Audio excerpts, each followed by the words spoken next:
que ce soit de Keter vers Keter jusqu'à Malkout, ou bien de Hokma vers Phokma jusqu'à Malkout, ou bien de Bina vers Bina jusqu'à Malkout, et il en est de même pour toutes les séphirotes, de Ezed vers Ezed, de Gebura vers Gebura, de Tiferet vers Tiferet, de Nezza vers Nezza, de Hod vers Hod, de Yesod vers Yesod et de Malkout vers Malkout, et il se trouve ainsi que toutes les séphirotes acceptent une seule action, par le secret des canaux que toutes contiennent et qui acceptent cette action. Et ceci est non seulement vrai de Séphiras en Séphira, mais également au sein de la Séphira elle-même, par le secret de ce qu'elle prodigue à ses portions. Ceci est similaire à ce qui se passe de Keter vers Keter, mais le tout dans Keter. Et il se trouve que les 10 séphirotes contenues dans Keter sont toutes ouvertes et brillent de la lumière de Keter, de la lumière de Hokma ou de la lumière de Bina, et ainsi de suite pour toutes les autres lumières qu'il existe dans les séphirotes. Et il en est également de même pour les portions des autres séphirotes, car la séphira Hokma est toute ouverte dans Keter.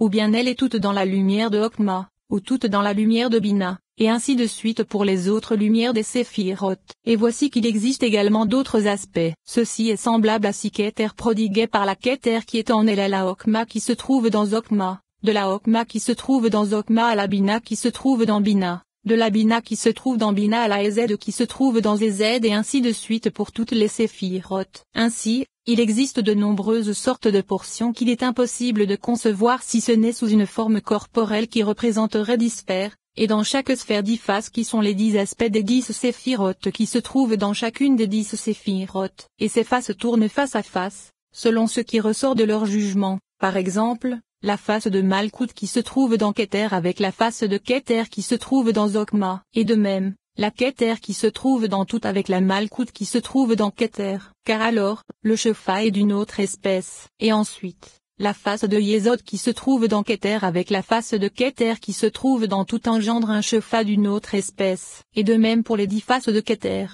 Il s'agit de 10 sortes de Shefa et de 10 sortes de canaux, car c'est selon le changement de Shefa que les canaux changent. Et maintenant, si Hokma tourne seulement 10 fois vis-à-vis de chacune des 10 faces de Keter sans qu'elle change, et que les faces des séphirotes restantes tournent, le nombre de sortes de Shefa s'élève à 100, et il est impossible de concevoir le sujet de ces portions par écrit. Et si l'homme veut s'habituer à cela, qu'il s'intéresse au schéma qui lui est présenté et qu'il s'habitue à ce sujet durant de nombreux jours, jusqu'à ce que Dieu éclaire son entendement. Car l'erreur provient de la force de la plume qui s'étend sur ces choses si l'on n'a pas prodigué ce sujet de façon orale. Ou alors, que l'homme intelligent approfondisse cela dans son entendement par l'intermédiaire de ce schéma. Et voici que cette section se termine avec cela. Béni soit celui qui nous assiste de sa sagesse. Et nous, craignons de nous égarer dans ces sujets et ayons confiance dans le pardon, car de cela il est dit, sois toujours épris de son amour. Ce sont des choses que l'homme ne peut concevoir qu'avec difficulté. Le correcteur dit, voici les 10 sphères qui représentent les 10 séphirotes que l'étudiant imaginera ainsi comme les sphères tournent sur leur circonférence.